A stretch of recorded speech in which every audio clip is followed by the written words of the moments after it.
noticed something strange while boarding the plane. The cabin that should have been packed was unusually empty with only a few passengers. She didn't relax until she saw the luggage being loaded outside. But that was just the beginning of the horror. Her daughter had been quiet ever since they boarded. Once the plane began climbing, she told her daughter to rest for a bit. But the moment Daisy opened her eyes, her daughter had vanished from the cabin. She thought the girl might have gone to the restroom, but after checking several times, she still couldn't find her. Daisy started to feel uneasy. She asked the flight attendant about her, but was told her daughter never boarded the plane. Daisy was confused instantly. She clearly remembered boarding with her daughter, but now they said she was alone. So Daisy continued searching the cabin. She nearly searched every inch of it. When she returned to her seat and saw the teddy bear, she knew this wasn't something simple. But the weirdest part was, even the nearby passengers claimed they never saw her daughter. Just then a flight attendant showed up and helped Daisy make an announcement over the intercom. 10 minutes went by, still no sign of the girl. Daisy's anxiety was through the roof. The attendant assured her the captain would be notified. With no choice, Daisy had to trust them. But half an hour later, the search still hadn't started. Now she was desperate. She asked around the passengers again, but everyone still said they hadn't seen her. Then another flight attendant suddenly appeared. Seemed like she was trying to avoid Daisy, and pulled the first attendant aside. Daisy noticed and chased after them, but this time she heard something even scarier. I'm sorry, but I don't think that she's here. What? We don't... Ma'am, we don't have any record of your daughter ever having been on board. That was impossible. Daisy told them she still had the boarding pass, then ran back into the cabin to look. But no matter how hard she searched, she couldn't find it. Now no matter how she explained, the crew just thought she was mentally unstable. Daisy was getting more and more emotional. She believed her daughter was in danger. In panic, she ran toward the cockpit. But before she could knock a few times, she was restrained by an air marshal. After learning Daisy had an emergency, he offered to bring her to the captain. Soon the captain heard the whole situation. He asked if Daisy had any mental illness, and Daisy admitted she had some, but it was just depression, not serious enough to cause hallucinations. And the reason for this trip was to bring her late husband back home. His coffin was in the cargo hold. Though still doubtful of Daisy's mental state, the captain sympathized with her as a mother. Get the lights up. Get every passenger seated. No one in the toilets, no exception. Look for her backpack, her boarding pass.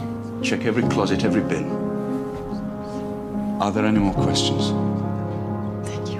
Then a full-scale search began inside the cabin. The crew checked every corner carefully. The intense commotion made passengers annoyed. Agent Jeff stayed close behind, just in case Daisy acted up again. At that moment Daisy stopped, because the bearded man looked familiar. Do I know you from somewhere? You've walked past me 5 times since we took off. Even after Daisy asked, the bearded man claimed he didn't know her. Half an hour passed, still no progress. The captain was losing his patience. When he said the search would stop, Daisy lost control, but the search was disturbing other passengers. Just then Daisy seemed to remember something. She rushed to find the bearded man. She recalled seeing him, staring at her daughter at the hotel yesterday. He was likely behind all this, but the man said he stayed at a different hotel, and had never seen Daisy at all. To clear suspicion, he even showed his check-in record, but Daisy still didn't trust him. Let's go.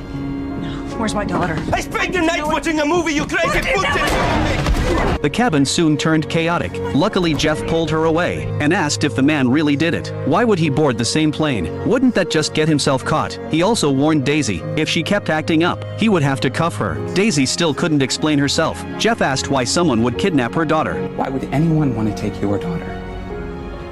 What makes her so special? What makes you so special? Daisy didn't know how to answer. Just then an announcement came on. Cabin crew resumed normal operations, which meant the search was over. Daisy rushed to the captain, and heard something terrifying. Where's my daughter? If you come with me... Where is she? Where is she? Dead, goddammit!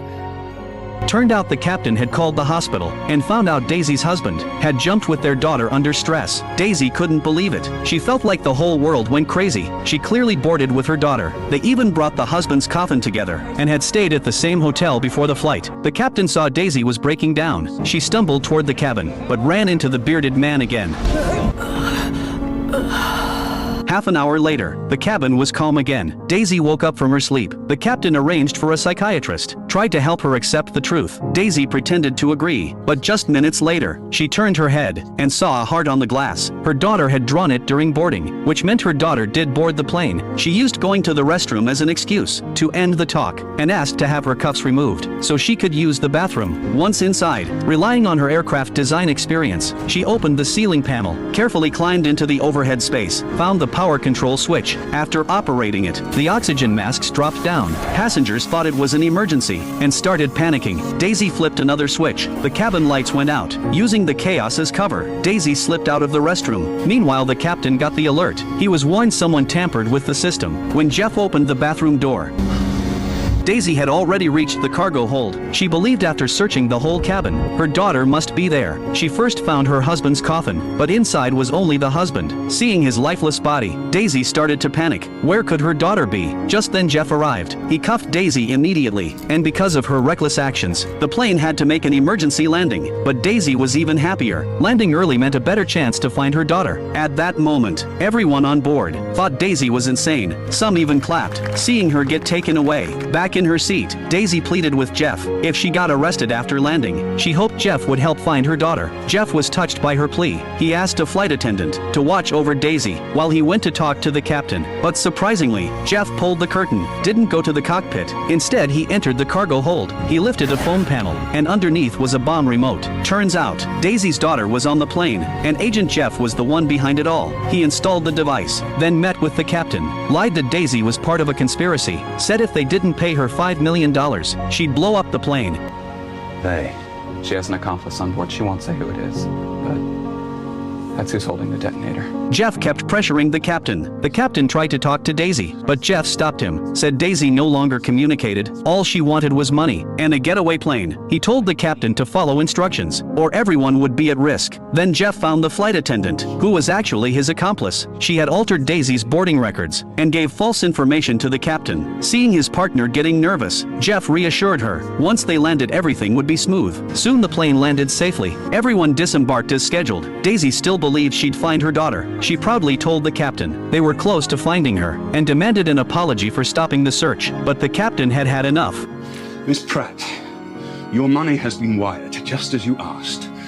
A G3 is waiting, just as you asked.